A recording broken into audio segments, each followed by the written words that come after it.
Good day, ladies and gentlemen. Doom Annihilation. It took over a decade, but we finally got another Doom film. And today, we're going to be going through the entirety of that film and talking about a wide variety of aspects therein. So yes, there's going to be spoilers and all the rest, but that is going to be necessary because we could just give you a basic plot overview of demons attack, Marines fight back, and the end, which would be kind of boring. Now, I'm, of course, joined by my partner in crime. I forgot what your name was. Ragekill, there we go. There's too many people with R's. It's Ragekill, kill it, whatever. RK, I don't know. RK 101? So let's not. All right. So let's not beat around the bush here. Let's get out of the way. This movie is definitely a low budget affair, and it's definitely aliens with demons. And it's cliched as hell. I enjoyed the cliches. I embraced it, even the cheesy one-liners. But you have to go into this movie with your expectations set that it's just a fun little B movie. And if you're not a fan of these type of movies, then you're not going to enjoy yourself. I think that's the best way to put it. Yeah, I don't really know what people were expecting from this, to be perfectly honest. Hardcore Henry with the Doomslayer is what they wanted. Yeah, but everybody kind of had to have known they weren't going to get that. But yeah, this is pretty much a low-budget cable movie from like 2004. And for me, that's not a bad thing. That's kind of what you want from Doom. Doom was not meant to be this super serious thing. You know, that's really the big problem, I think, all around. But then, of course, there's the other problem that everyone's pretty much aware of, and that is the women. Well, we enjoyed and embraced this movie because we pretty much grew up around the same times, you know, only like a 5-year difference, but we pretty much watched the same type of movies, so we're used to these kind of, you know, movies we watched on Sci-Fi Channel stuff back in the day. I'm talking about back in the day when it was spelled SCIFI, not sci-fi. Exactly. But really, the annoying thing for me really was people talking about how this is the Whammon movie, which it really wasn't. That kind of goes to show that people that watch this are more concerned about politics. So let's get on with like some of the controversies. So the first controversy that kind of came about was Doom Guy wasn't going to be in it. It was going to be Doom Girl. Now, I guess it goes to show you the political climate we're in right now, but let's be reasonable here. Doom Girl a decade ago would have not been seen as anything bad in any way, shape, or form. In fact, this is something that I mentioned in a live stream a number of months, not a number of months ago, but a little while ago. And that's when I was a adolescent, well, hell, as an adult. I thought that was cool, and I would have thought it would even be cooler back then. Because it's like, well, now you literally have a hot chick to fantasize about in addition to watching her kick ass. I mean, what is wrong with that? What's wrong with that? You know? I wouldn't even call her Doom Girl. I think this movie doesn't really have a Doom Guy or Doom Girl, because for the most part it's very kind of team-based, and then eventually she becomes a lone survivor, but she just helps, I think, ground the story, you know, being a vulnerable character. I mean, I guess they could have had a male character be that way too. Maybe people didn't want that. They just wanted a hardcore person to be really, like, you know, badass. I don't know. Possibly, but she does get to be pretty badass, though. Yeah. I think the actress does a great job. I mean, she's a little too skinny. That's my biggest problem. She's too skinny. She needs to eat a couple of big bags. That's someone's complaint. They haven't watched many movies, because that happens in every damn movie. Oh, yeah. It's like pretty rare we ever get a real buff chick. The last one I can think of is Kick-Ass 2 with Mother Russia. You want me to kill the dog? Kill the dog. Alright, so the film begins on the Martian moon of, not Phobos, but Phobos. They pronounce it Phobos. I don't know why they pronounce it like that, but it's hilarious. The Phobos moon. Now, finally we've got Doom back on a Martian moon instead of just Mars. It hasn't been on a fucking moon in a very, very long time. It's quite excellent to see that. You know, I mean, Doom 3 was on Mars, Doom 2016's Mars, you know, the crappy, you know, Doom film from, you know, 2004, Mars. So you can already tell they're trying a little harder than you would expect. So on the Martian moon of Phobos, they're doing some, like, teleporter experiments, which, once again, this is original Doom. They were doing teleporter experiments in Doom 1. Not Doom 3, not Doom 2016, but Doom 1. You can already kind of tell from the first opening scene that this is a really low-budget, like, cable TV kind of movie, because that rock looks fake. HD doesn't know, doesn't know kindness there. Yes, now, if only film grain was a thing. But fake film grain never looks good, so... Well, if you watch the movie in, like, 480p on, like, a 20-inch monitor, I'm sure that rock doesn't look that bad, but it looks pretty good. Oh my god. Now, they tried in this movie. Believe me, they tried, because, like, in the first 5 minutes, you can already tell that this is a Doom film. The main scientist guy, who could be a bad guy, we don't know yet, is named Dr. Betruger. Dr. Betruger. It's like, oh my god, they knew who he was. He is played by a skinny British guy whose name I do not know. And that's a little different from Doom 3, because in Doom 3 he was kind of a fat, well, American guy, as is fitting. And, yeah, I don't really mind that he's, well, skinny and British now. And he has a red keycard. They actually brought in the keycards. This is already head and shoulders above the original Doom film, which was basically Resident Evil, but Resident Evil. As you would expect, the teleporters have some demons within them, but we don't actually see them. Now, the effect for the teleporter looks pretty shitty. I mean, it's obviously Adobe, you know, Premiere Pro, you know, something like that, but they send a guy through and he comes back kind of demonic, and you expect, like, him to, like, start killing people, but that doesn't actually happen. Now, well, the opening font in the movie definitely is paying tribute or ripping off Aliens, depending on how you look at it. You know, when it's something successful, it pays tribute. When it's something unsuccessful or low budget, it's ripping off. That's the. Is remember the line from Speed? When you're rich, you're eccentric. When you're poor, you're crazy. So, basically, we get this little demonic guy, and then we cut immediately to a ship that totally doesn't look like the Firefly ship, whose name I don't know. I don't know the name of the Firefly ship, but it looks like that. Is it the Serenity? Is it the Firefly? Yeah, Serenity. Okay. I'm probably just pissing off everybody who loves sci-fi, that particular TV show. But anyway, they cut to the Firefly Joss Whedon ship, and we get introduced to the squad. And thank Yzmir, this squad is not terrible. We get introduced to the pilot character, who, he's an archetype, but it's a decent enough archetype. He basically just kind of takes the piss here and there and talks about, you know, like, the ship doesn't really work right. The main character, Joanna Dark, tries to take a shower, and the shower doesn't work. Now, Joanna Dark is not a bad name. Though it is a character from Perfect Dark, I think. But at least that's a first-person shooter. Okay, at least it's a first-person shooter. I thought it was supposed to be like Joan D. Arc, is why her name is that. Yeah, but I bet the producers knew about that. Or not the producers, but like the people working on the film knew that. But or maybe the writer-director, Tony Giglio? I thought it was Giglio or something like that. Tony Gigolo. But anyway. Well, Tony, if you hear this review, don't take offense that we can't pronounce your last name. But for now on, we're going to call you Tony Gigolo. Tony Gigolo. So maybe Tony Gigolo knew about that. So I'm glad he did, if he did. Now, remember in the original Doom film, the Marines in that were called the double RTSs, because when you're making a film about a first-person shooter, you want to throw in a reference to real-time strategy games. Okay, so we got the squad. They're not really developed that much. They're not quite like the Sulaco squad or the squad from Predator or anything like that, but, you know, you got your basic characters. You got the Australian. There's, of course, the drama within, you know, somebody did something.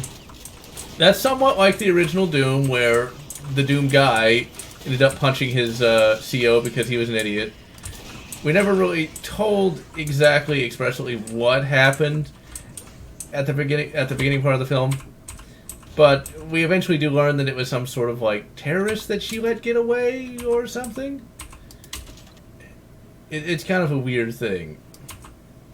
So yeah, ultimately when it comes down to it though, the squad is not annoying. That was one of the big problems with the original Doom film, is that the squad was horrifically annoying. Remember the Portman character? Remember that guy? I do. I've got to take a what? I've got to take a what? We don't have any of that, thankfully. Although I do find it kind of hilarious that in the little opening, breakfast scene, we've got the buff rich chick with like a VR goggles on. It's like, it's the future. That was a dude playing the game, I think. I think she was learning another language. Oh, okay. Well, whatever. Close enough, right? Close enough. I guess if I had one minor complaint, it'd be that they don't necessarily focus too much on the background of the characters, but the movie runs at such a fast pace, sort of. And it is pretty fast. One of the best parts about that film, though, is you, of course, have them show up at Phobos. And on Phobos, there's, of course, something bad that happened. Nobody's really sure what happened on Phobos. But it's only, I think, like, maybe 10 minutes of walking around cardboard corridors. And yes, the corridors look pretty cheap. But it's only a few minutes of walking around, though. That's the key factor.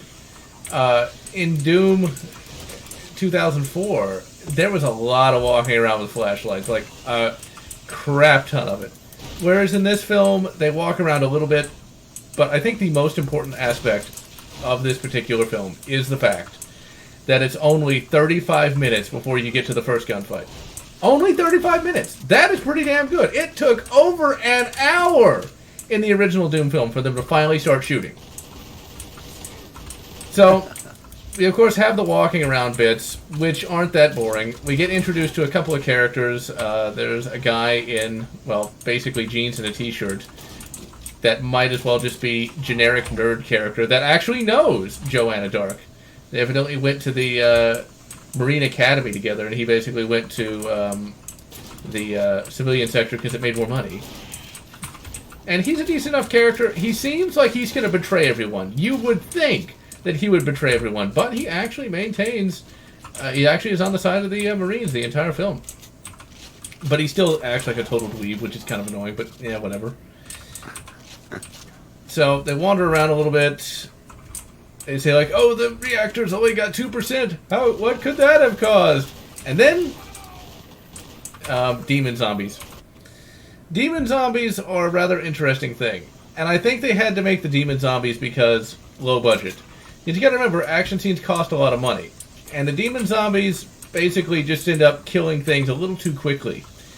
But it's cheap to make a demon zombie. And it's also cheap to kill off half your cast in the first, like 30 minutes, because then you don't have to pay them anymore. So, the sets, I think the sets, they did a good job, in a way, because they looked like a cross between the 90s Doom and Doom 3 in some parts of the coloring.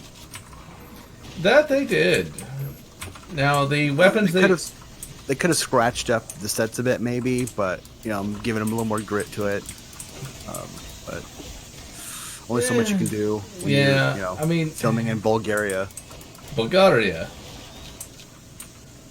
Now, the combat scenes look okay. The editing is actually surprisingly good for something of this type. The guns, you can see what's going on. Yeah, the guns look pretty crap, though. I mean, it's obvious that they're just resin and cardboard. But they work. They work well enough. I've seen a lot worse guns. What's kind of funny about the guns, though, is if you're a gun nerd like me, you can tell what bits are actually from, like, a real gun. Like the magazines, you can tell one is like a metal AR mag, another is like a Tapco AK mag. It's kind of hilarious. And, of course, they never try to go for headshots. They always just kind of, like, spray and pray a little bit. And one of the first deaths was the hot Asian chick, because this film has a hot Asian chick, and they killed her first. No, she wasn't first, but she was one of the first killed. It's like, why? But she gets a decent death. She just gets stabbed by a demon zombie. And run up and glory kill. There's no glory kills, unfortunately. Now, one part of the squad is, or the commander of the squad is a Captain Slaughter. And he has a face that might as well be Doom Guy from the 90s. He looks a lot like him. And he actually has a double-barreled shotgun, and before he buys it, he actually gets to use it, and it's really quite cool. Now, the initial part of the film is just a lot of fighting, and it's pretty much just zombies. We do have a little bit of drama where the Australian soldier is all like, you know, he's supposed to be like a coward, but he keeps coming back to save people. It's sort of like a running gag, which I guess works, but he needs a little more development for that to actually be a thing. That's the problem. A lot of these characters don't have enough development to be characters. They're just sort of like a face in many respects. Which is sort of the problem with a lot of these low-budget, you know, like, straight-to Blu-ray films, is they don't give the film enough time to have character. So ultimately, they end up finding Dr. Betruger after like half the squad is just wiped out by the demon zombies. Dr. Betruger is like, oh no, they're coming through the portals. And it's pretty obvious he's going to be the bad guy, especially if you play Doom 3. But they kind of play it down a little bit. Because he's British. Yeah, but in the game he was American and fat. Yes. That too. Now, the film also suffers from a little bit of sudden death syndrome, because like when they find the scientists, a couple of surviving scientists, they start. You forgot the BJ reference. Oh yeah, we'll get to that in a moment. But when they find the scientists, one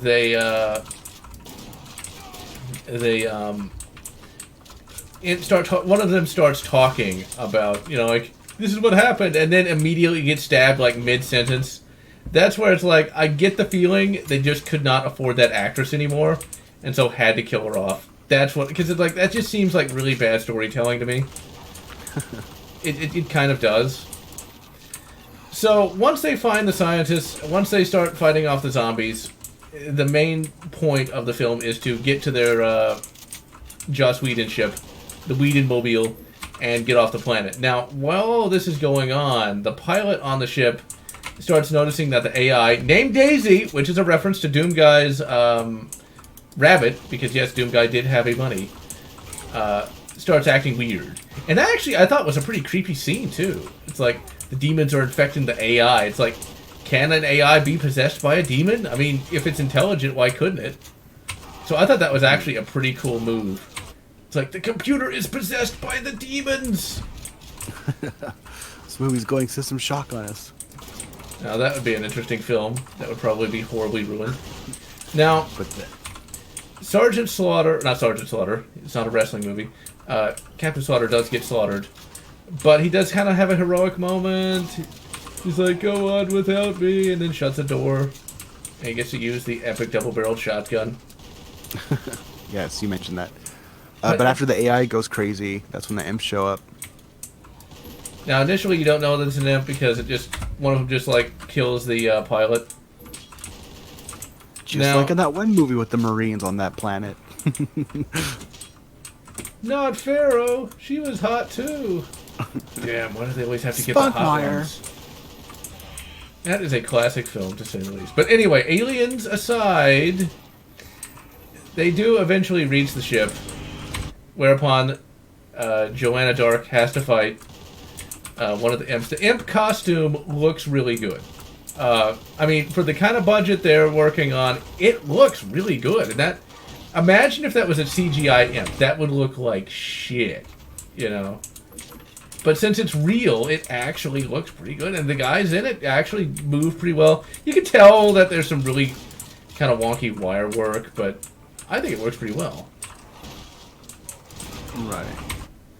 Now, on the ship, they of course fight all the imps. And then... The imps are also a lot tougher. Oh yeah. Every goddamn enemy in that film is way tougher than in the game, or they're playing it on Ultra Nightmare. And yes, there's a reference to Ultra Nightmare. one of the... gloriously cheesy. Yeah, I mean, this is one of those films where, like, you have to love gloriously cheesy, because if you don't, you'll think it's terrible. It's...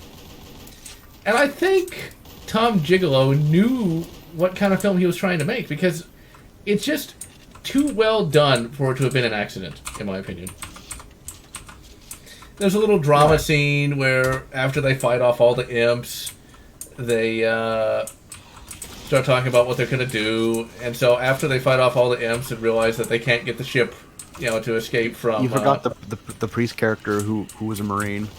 Oh, yes, there was also a chaplain character who was a Marine. He doesn't really get to do much of anything, though.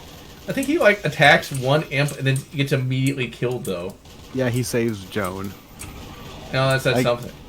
Maybe helps restore faith or something. Well, we'll get to that in a moment. Oh, right. See, there's actually more going on in this movie than you would think, ladies and gentlemen. One of the imps tries to... Oh, that's the scene. Okay. So, there is a priest character in the film, and during the battle on the ship against the imps, one of the imps gets the drop on Joanna Dark. And what happens there is the imp tries to suck out her soul and replace it with a demonic one. The chaplain character jumps in and rescues her, but then is immediately killed afterwards. But in so doing, kind of restores her faith, and once again... 1 second. Also, he does mention the lost souls, and how like one of them tried to, and they couldn't like possess them earlier in the film too. Which is, of course, a reference to both the original Doom and Doom 3. Doom 3 more than the original Doom, though. Now, when it comes down to the chaplain character, I think he could have had a little more development, and the film would have been a little better for it, but, well, they're trying to get to the end. Now, there's a little bit of a discussion about what they're going to do since the ship doesn't work anymore, and they're not going to get rescued in time. And so they decide, well, they're going to go back into the base, power up the reactor, and then escape via the teleporter. That's actually kind of a decent idea. I'm glad they actually remembered that there's a teleporter there and that they can potentially use it. And so, when they go back in, they go into this giant room with the generator, which looks like it's sort of like a outside pavilion almost. Because, well, why would it not? And that's when Dr. Betruger basically shows his true colors and becomes the villain we all hoped he would be. But they do it in he does it in kind of a silly way, though. He starts talking crap about Joanna Dark. Like saying, oh, no one trusted you, blah, blah, blah, blah, blah. And he's like reading their minds. I didn't really get that vibe. I just thought that was kind of like a way just to kind of like hurry it along. And it's like... But my thought is this, why did he think that was going to work, though? I mean, why would anyone just trust some random scientist? But, of course, no one really, listens to him all that much. But then immediately some imps attack. And the imps, of course, kill, like, a couple more members of Joanna Dark's squad. I think they kill off the French chick and the Australian, unfortunately. I think it's pretty much everyone except her and Scientist Guy. Yeah, that's what ended up happening. And that's when we get to the BFG. Now, I seem to remember people complaining about this, too, for some reason. It looks like the BFG if it were made out of vacuum-formed plastic. I mean... It's, yeah. And it, of course, is not really the BFG 9000 like we would want it to be, but... It's also lightweight, too. Yeah, I mean, you can definitely tell it's the vacuum form. They could have put, like, a little bit of weight in there. But then again, Joanna Dark weighs, like, 100 pounds wet, so there's that. I mean, I guess we can make the argument of the amount of movies you watch where, like, guns don't have recoils and you can just, like, use shotguns like nothing without, Eh. I honestly don't really mind the BFG. I mean, it looks BFG enough. Although, I will admit, the Bioforce gun from Doom 2004 actually looked a little better. I'm not gonna lie. Yeah, you actually saw it bust a hole in the wall. Now, in this film, the BFG is just kind of... What's kind of funny is the BFG is more or less the plasma rifle in this film, though. It works kind of like the plasma rifle. Now, of course, it doesn't blow holes in walls, and when she shoots it at the imps, yeah, you're not seeing too much damage to those expensive costumes. And some of the fight scenes kind of show, like, they really want to preserve those costumes as much as they can. Because I can't imagine how much that imp costume must have cost. And when you're trying to make a film on a budget that low, yeah, you're not going to want too much damage to those things. You do see a number of bullet holes and stuff when they're shooting stuff, but it's probably CG anyways or something. Now, I think you said that they did use CG muzzle flashes. They pretty much do all these days. I think it's pretty rare for anyone to actually use squibs and actual blanks anymore because it's just so much cheaper to do it digitally. Usually they use like CO2, a gun that just shoots CO2, and they add in the muzzle flashes later. I actually thought the muzzle flashes looked pretty good. The effects don't look that bad. I mean, for what they're working with, they look okay. I mean, it looks serviceable. It's supposed to come out in April, I think, and they delayed it to October to rework some effects. So, and we'll get to that in just a moment. So, Joanna Dark and Scientist Dude are going down to the portal, and of course, Scientist Dude dies almost immediately. After he gives a speech about having a fear of elevators. Yeah, and he immediately gets completely eradicated by an imp. But you don't actually see it because that would cost too much money. I mean, it's like they'd have to use the costume again, and well, that costume's expensive. Now, that's one of those things where like they build him up as a major character and just immediately kill him off. I've always found that kind of annoying. So the final rock-off is with Joanna Dark and a kind of like demonic Dr. Betruger. Well, before that, she has to fight him as a zombie or possessed person. Well, there's that, but... And of course she wins, barely, but then jumps through the portal and goes to hell. I was really hoping that hell would actually be in this film, and it is, and it actually doesn't look that bad. I mean, it's obviously all green screen, but the green screen work looks pretty good. I mean, for what kind of budget they were working with, it looks pretty good. The hell is, well, it's a clean burning hell, I'll tell you what, because you don't actually see any flames. It's just sort of the rocky, kind of like yellow hell from Doom 2016, more or less. But it works. And she gets introduced to, not the Cyber Demon, but just the Baron of Hell. And the Baron of Hell looks pretty good. It's obviously much more stylized than the Baron of Hell looked like in the original Doom game. I thought it was a Hell Knight. Well, in the original Doom game, there were no Hell Knights. That's a Doom 2 thing. You only got Barons of Hell in Doom 1. Now, we watched this with Rainick, who is a bit busy today. That's why he's not here for the review. And he was like, yeah, this is the shareware version. That's the only boss you get. He looks... the Baron of Hell looks pretty good, even if it doesn't really share any traits with, you know, the Baron of Hell in any of the Doom versions. But it does a pretty good job. Now, one of the plot lines of the film was that Hell gave us language and literature, man. It's like, oh god, please not more Prometheus-styled crap. I mean, just make them demons.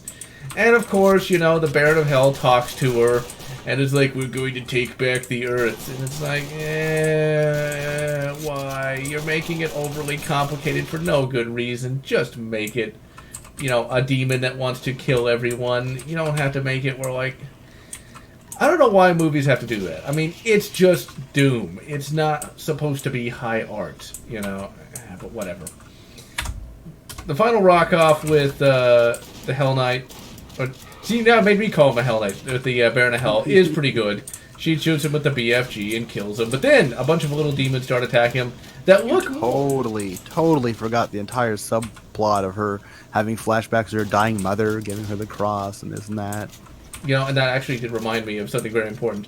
This film kind of has a little bit of a Christian message to it, because when it comes to the battle between the Baron of Hell and Joanna Dark, she basically gets helped by her mother's spirit to fight the Baron of Hell, which actually is kind of an interesting thing. I mean, if you have Hell, you would theoretically have Heaven. If you have Satan, you would theoretically have God, so... God sends her mother's spirit to help, which is kind of a cool thing. It's definitely unique in that regard. And I quite She liked finally it. puts the BFG to good use, of course. Yes. And of course, she has to run to escape the little demon craps. Now, the little basic demons look a lot like imps from Doom 2016. They're all CG, but the CG looks pretty good. We do get a moment where it almost seems like it's mimicking the poster of the original Doom game, almost. And I was hoping that's where the movie would end. This is one of those movies where there is no actual ending. Because what ends up happening is she uses some plasma grenades to take out the little crappy imps, then jumps to the portal and makes it back to Earth, where she's like, "Oh, you gotta shut down that portal," and no one listens to her. And the film just ends with them zooming in on the portal, you know, like some kind of new big bad about to come through, and then sequel bait. Yeah, which, you know, there's not going to be a sequel. So ultimately, that's Doom. I've seen sequels to stranger movies, but I don't know. I'm not going to hold my breath on that.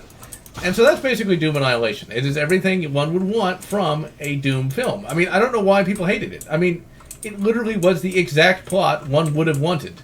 You know, there was no whammons. There were male characters, and they weren't made to be fools or anything like that. The Sergeant Slaughter character, or the Captain Slaughter, he's moving up in the world. Captain Slaughter character was pretty cool. I mean, he looked a lot like Doom Guy, and he had the double-barreled shotgun. And yeah, he dies, but he gets a good death. I mean, so I just don't understand why people have to get so political when it comes to a Doom film. Now, of course, there was the reference to other id Software properties. The first dead guy they come across is William Blazkowicz, but that's not the original BJ. I don't mean to rain on anyone's parade, but that's not the original BJ, so it doesn't count. The original BJ would be long dead by that point. It's just his less talented grandson, or great-grandson, or great-great-great-grandson. And if somehow this film is in continuity with Wolfenstein the Youngblood, you realize that means that's the kid of those horribly annoying Blazkowicz sisters. So, yeah, I don't mind if he gets his head cut off by a demon. I'm glad. So, yeah. No, you just gotta set your expectations at a reasonable level, and you might enjoy it, or you might not. It's one of those things where it's like nobody's gonna force you to watch it. We enjoyed it, but we have reasonable expectations for what it is, and it was fine. I mean, plus it's not like you haven't seen. It's like, has nobody ever watched, big budget blockbusters where the CG looks fake and stuff? Anyways, most people are like, whatever. No. Yeah, I don't know where some of these complaints are coming from. I mean, for me, when it came to id Software first-person shooters, the best film version of that was SS Doom Trooper, a film no one remembers, which was a Sci-Fi Channel original movie that just ripped off Return to Castle Wolfenstein. I was perfectly fine with that, and that movie is substantially worse than Doom Annihilation.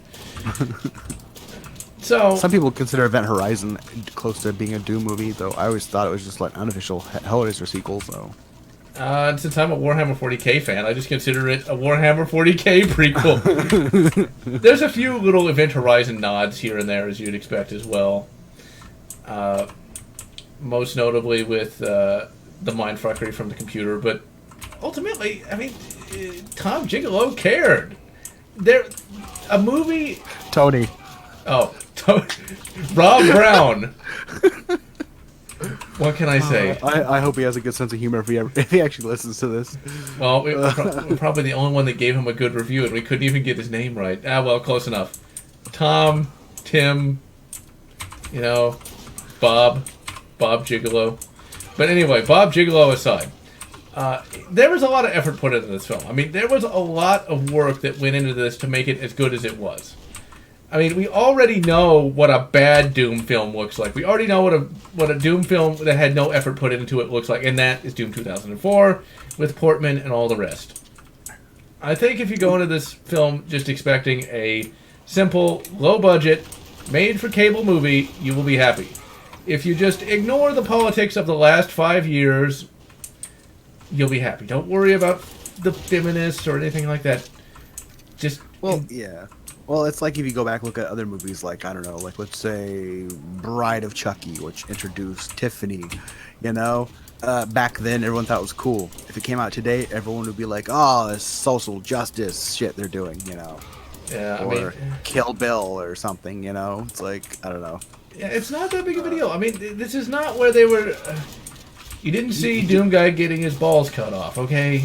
Yeah, They he didn't just have wanted to. Joan Dark because he likes aliens and Terminator, and again, I don't really think of her as a Doom chick. I just think of her as a good central character that helps move the story along.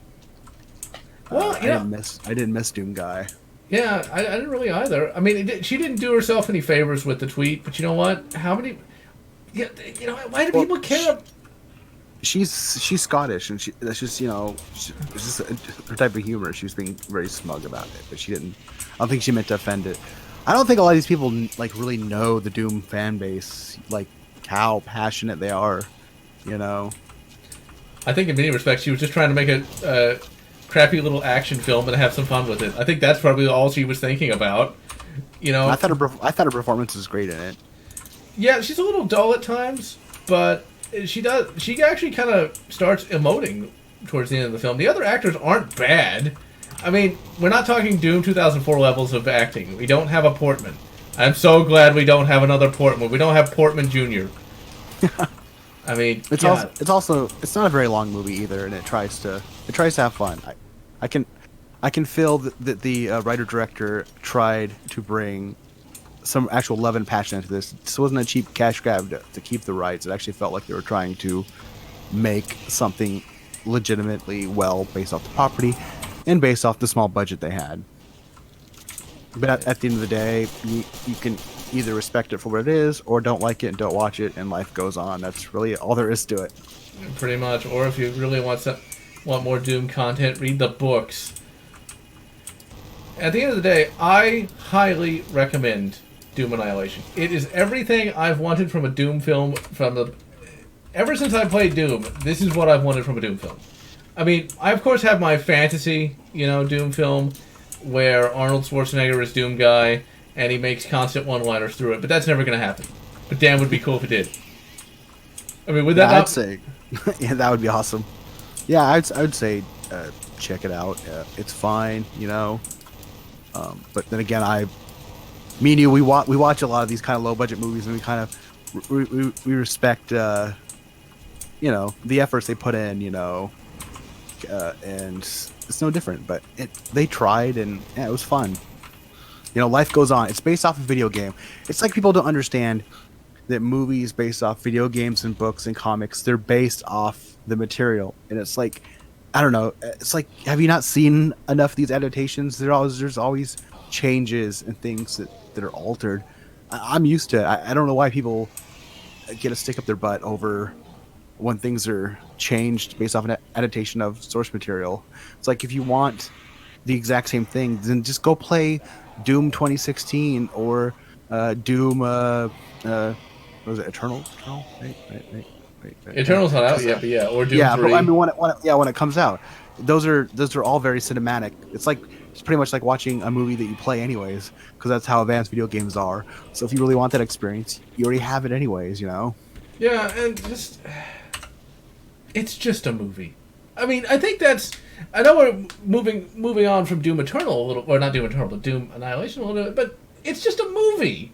I mean, you look at all the things that come out these days, there's always some kind of controversy. You can't get away from these controversies, and it's like, really? It's a movie. That's it. That's all it is. That's all it ever was meant to be, was a movie, ladies and gentlemen. That's all. It's not like this is a Doom film. There is no need for saying that, like, Doom is ruined forever. How is Doom ruined forever? And it's like... And they actually tried to build sets and stuff, It's not like they just went to some abandoned area, got a bunch of CG demons and pew-pewed them for an hour and a half, and that was it, There was some effort put into this. Yeah, and it's... I guess the thing is, like, what more would you want? I mean, what more would you realistically want from this? I mean, obviously I'd want, Schwarzenegger as Doom Guy, but, it's like, what... Well, okay, so I've heard the argument of, Hardcore Henry, but it's Doom. I think Hardcore Henry bombed at the box office, sadly, Nobody went and seen it. Yeah, unfortunately I was unable to. But even then, Hardcore Henry wouldn't have worked anyway, because when it comes to Doom, there is some expectation of character, even though, there's not much story in Doom. It's like, you still need a villain, you still need all of that. And Right. I think it would have gotten old pretty fast if it was just Doom Guy not talking. I mean, if it's... play the games, Yeah. And I guess that's the thing, it's like... I think Doom 2004 could have actually been a little bit better if there were more first-person segments.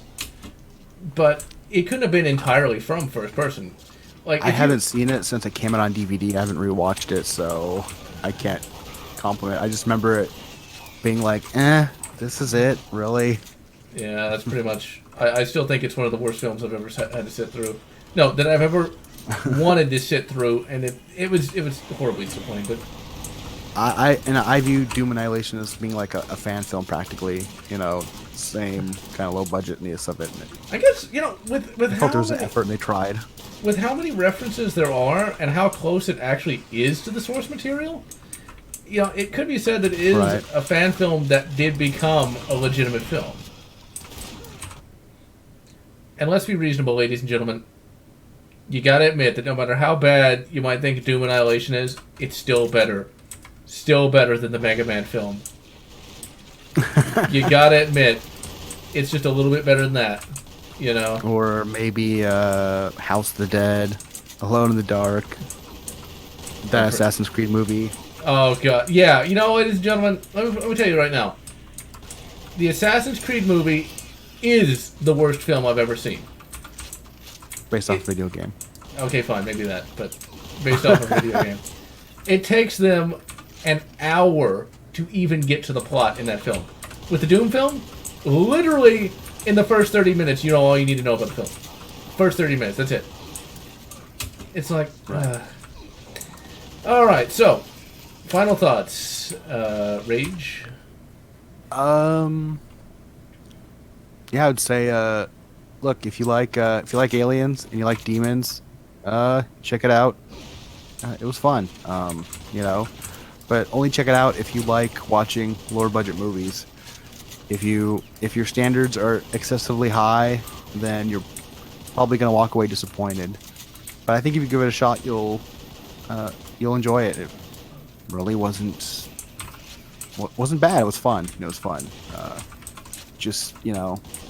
don't know. I embrace the cliches. I embrace the cheesiness of it, and I see the effort that's put into it. And yeah, it was fine. It was fine by me. But so yeah, check it out. As for me, okay. Number one, pretend like this is 2010. Pretend like it's 2010. There's no politics. There's no sajubs. It's just a movie.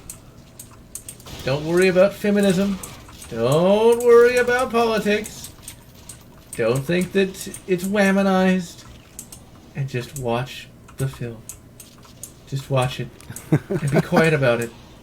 Don't write 8 different articles about how the BFG being made of vacuum formed plastic ruined Doom! It's a carbon. It's made out of carbon material. It's made out of magic. It's the future. They have a new materials to make guns lighter. Yeah, there we go. Alright, I'm GeneralLotz. I'm Ragekill. And we're gonna wish you good Doom Annihilation. Or whatever. Yeah. Or what? Give a recommendation. Something obscure. Something obscure? Yeah. Oh god. No on the spot here. Or good. Something with demons, I guess. Hellraiser. Or whatever. There you go. Whatever makes you happy. If you enjoyed this video, please consider subscribing, and if you can, please consider supporting me on Patreon so that I can continue bringing you this awesome content.